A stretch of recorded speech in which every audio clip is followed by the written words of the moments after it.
नमस्कार, मैं डॉक्टर रमेश चंद।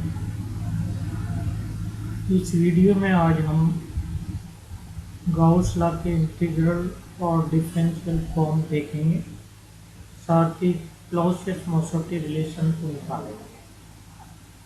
सबसे पहले बात करते हैं गाउस लॉ की। गाउस लॉ के अनुसार किसी माध्यम के बंद पृष्ठ से इलेक्ट्रिक फ्लक्स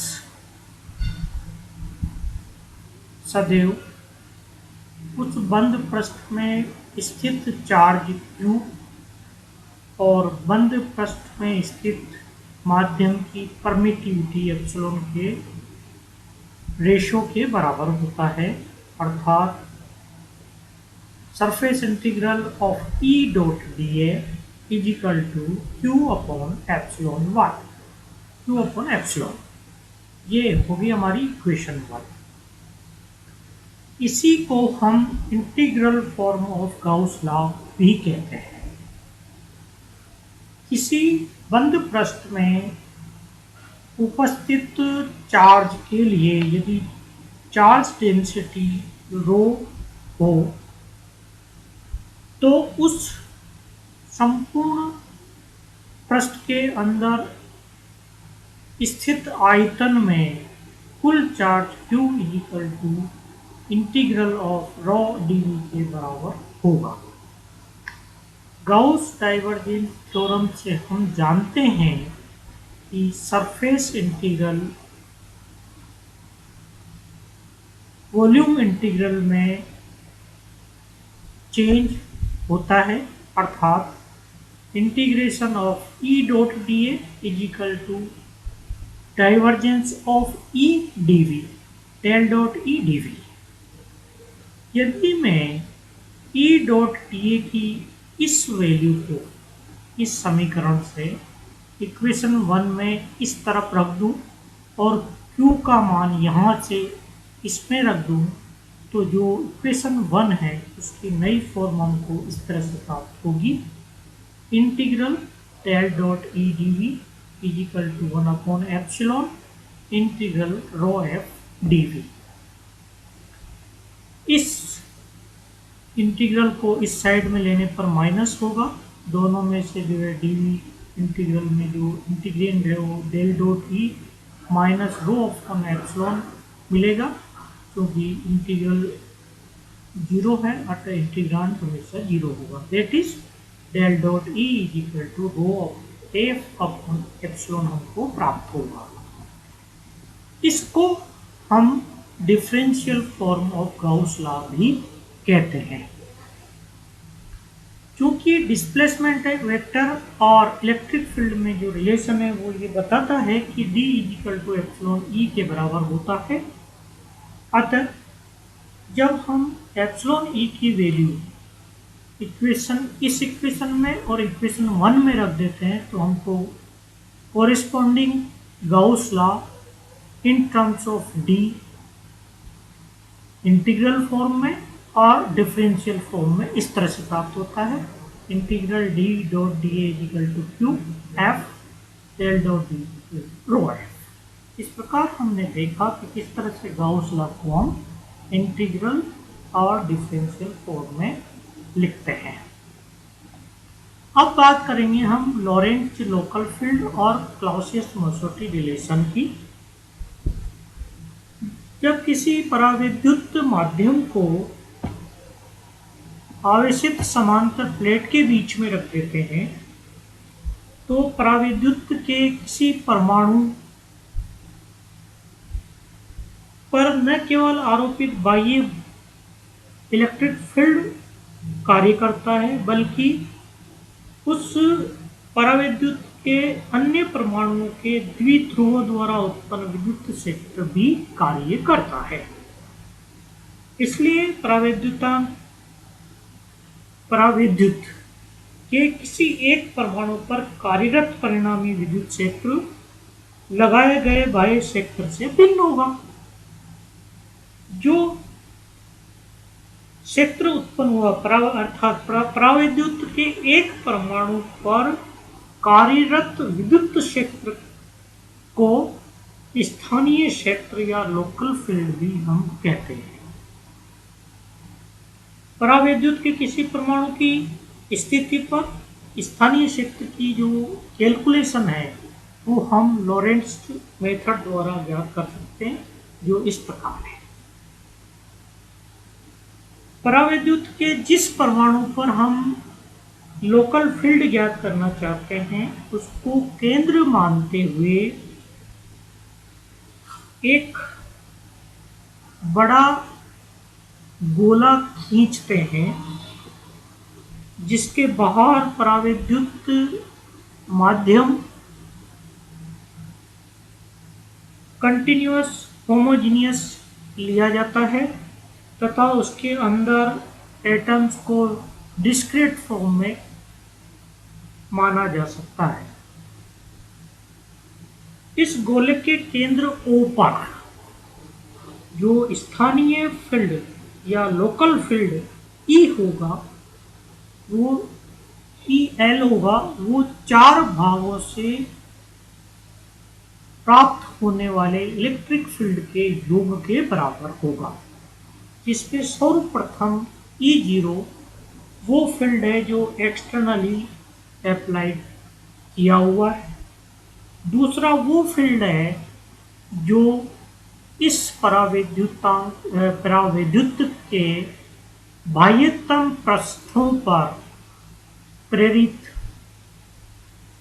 आवेशों के कारण जो पोलराइजेशन होगा उससे उत्पन्न विद्युत क्षेत्र होगा, जिसमें एक साइड माइनस सिग्मा पी, क्योंकि इधर प्लेट जो कैपेसिटर प्लेट से उस पर धनात्मक चार्ज है तो इधर माइनस नेगेटिव चार्ज इंड्यूस होगा, इस साइड नेगेटिव चार्ज है कैपेसिटर प्लेट्स पे फ्री चार्ज, तो इसकी ओर परावैद्युत में पॉजिटिव आवेश प्रेरित होते हैं। इस प्रकार जो माइनस सिग्मा पी और प्लस सिग्मा पी की जो उपस्थिति के कारण जो इलेक्ट्रिक फील्ड प्रोड्यूस होगा उसको हम यहाँ E1 से रिप्रेजेंट कर रहे हैं। E2 जो है वो इलेक्ट्रिक फील्ड है जो कि इस गोले के अंदर के संपूर्ण परावैद्युत को निकालने के बाद जो इस सिरों पर आवेश प्रेरित होते हैं उनके कारण उत्पन्न होने वाला ध्रुवण क्षेत्र या ध्रुवणता के कारण प्राप्त होने वाला इलेक्ट्रिक फील्ड है। E3 इस गोले के अंदर स्थित परमाणुविक द्विध्रुवों के कारण परिणामी विद्युत क्षेत्र है। हम जो भी कैलकुलेट करना चाहते हैं उसमें हम देखेंगे कि इसका बिहेवियर किस तरह से होगा। जब हम इन चारों का सम करते हैं तो हमें लोकल फील्ड मिलता है, ये हम जानते हैं। अब हम 1 बाई 1 प्रत्येक इलेक्ट्रिक फील्ड की वैल्यू ज्ञात करेंगे। सर्वप्रथम बात करें बाह्य विद्युत क्षेत्र की। चूंकि बाह्य विद्युत क्षेत्र कैपेसिटर की प्लेट पर एकत्रित होने वाले स्वतंत्र चार्जेज के कारण प्राप्त हो रहा है, अतः E0 = sigma F upon epsilon 0 होगा। और हम पिछले जो वीडियो हैं उनमें देख चुके हैं सिग्मा F D के बराबर होता है, अतः E0 D अपॉन एप्सिलॉन 0 के बराबर हमको प्राप्त होगा।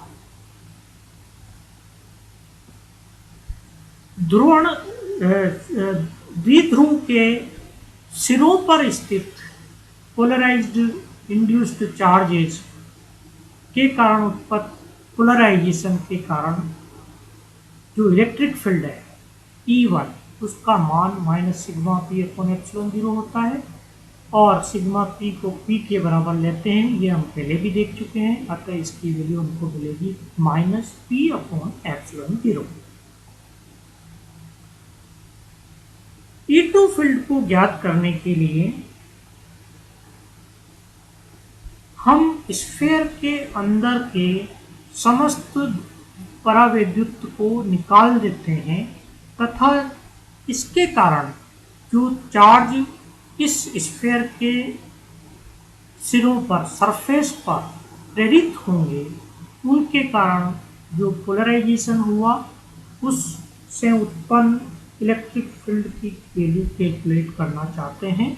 तो उसके लिए हम ये मान लेते हैं कि ये जो नेगेटिव चार्ज जो एक साइड इकट्ठा हुए हैं, इंड्यूस्ड हुए हैं, वो किसी गोले पर संकेंद्रित मान सकते हैं और इनको एक दूसरे गोले पर संकेंद्रित मान सकते हैं। इस प्रकार दोनों चार्जेज के कारण जो गोले बनते हैं उनके केंद्र के बीच में डिफरेंस होता है और जो चार्ज इंड्यूस हुए हैं उनको हम उस गोले के केंद्र पर केंद्रित मानते हुए जब इस तरह प्राप्त होने वाले विद्युत द्विध्रुव आघूर्ण का मापन करते हैं तो इस डायरेक्शन में जेड एक्सिस लेने पर आर थीटा बिंदु पर जो पोटेंशियल प्राप्त होगा पाई उसकी वैल्यू होगी 1/4πε0 P cos theta upon R square. यदि पोलराइजेशन पी हो तो इस गोले का चूंकि वॉल्यूम 4/3 पाई आर क्यूब होगा अतः इस गोले के अंदर प्रेरित पोलराइजेशन ध्रुवणता P हो तो total dipole moment 4/3 pi R cube P के बराबर होगा। इसको जब सॉल्व करते हैं तो हमें पोटेंशियल r थीटा पॉइंट पर मिलेगा P/3ε0 r cos थीटा। हम ये भी जानते हैं कि r cos theta z component के बराबर होता है अतः P/3ε0 dot z phi r theta point पर प्राप्त होने वाला पोटेंशियल का वैल्यू है। हम जानते हैं कि पोटेंशियल हमेशा इलेक्ट्रिक फील्ड और डिस्टेंस z के गुणनफल के बराबर होगा। अतः इससे इलेक्ट्रिक फील्ड ज्ञात करने के लिए इलेक्ट्रिक फील्ड बराबर होगा ग्रेडियंट ऑफ फाई के और del phi upon del Z. तो जब इस वैल्यू को हम del phi upon del Z calculate करते हैं तो ये हमको मिलेगी -P/3ε0 जहाँ डायरेक्शन जो इलेक्ट्रिक फील्ड की है वो जेड डायरेक्शन में होगी जो कि हमने इस डायरेक्शन में लिया हुआ है। E2 को हमने अपोजिट डायरेक्शन में लिया हुआ था अतः इस कारण से जो टोटल E2 हमको प्राप्त होता है उसकी वैल्यू हमको मिलेगी P/3ε0 के बराबर।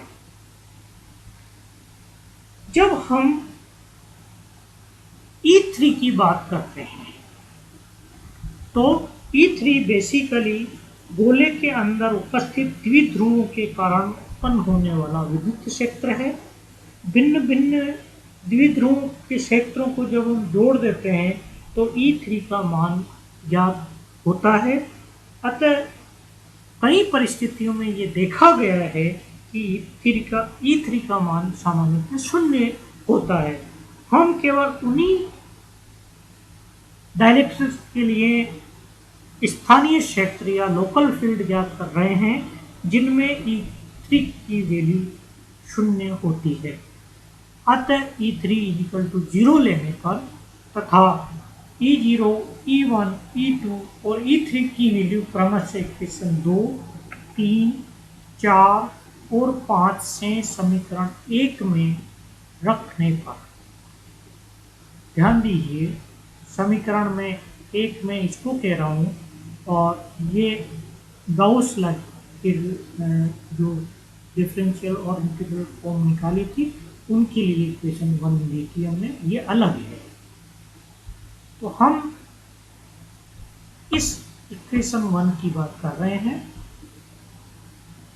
जब हम उसमें वैल्यू रख देते हैं तो ये लोकल फील्ड हमको प्राप्त होता है EL = D/ε0 - P/ε0 plus P upon 3 epsilon 0 is equal to D minus P upon epsilon 0 plus P upon 3 epsilon 0। और हम जानते हैं पिछले वीडियो में भी अभी देखा है D minus P upon epsilon 0 को ई के बराबर लिखा जाता है। अतः E L is equal to हो गया E plus P upon 3 epsilon 0। यहाँ ई मैक्सवेल फील्ड कहलाता है, ये एक मैक्रोस्कोपिक क्वांटिटी है। E L local field, Lawrence local field भी इसको कहते हैं, एक माइक्रोस्कोपिक क्वांटिटी है। इस प्रकार हमने एक रिलेशन निकाला है जो माइक्रोस्कोपिक क्वांटिटी को मैक्रोस्कोपिक क्वांटिटी के रूप में रिप्रेजेंट करने के काम में लिया जाता है। क्योंकि स्थानीय क्षेत्र EL के कारण उत्पन्न डाइपोल मोमेंट P EL के प्रोपोर्शनल होता है, अतः P is equal to alpha EL होगा, जहाँ एल्फा एटॉमिक पोलराइजेबिलिटी है। ये रिलेशन भी हम पहले देख चुके हैं।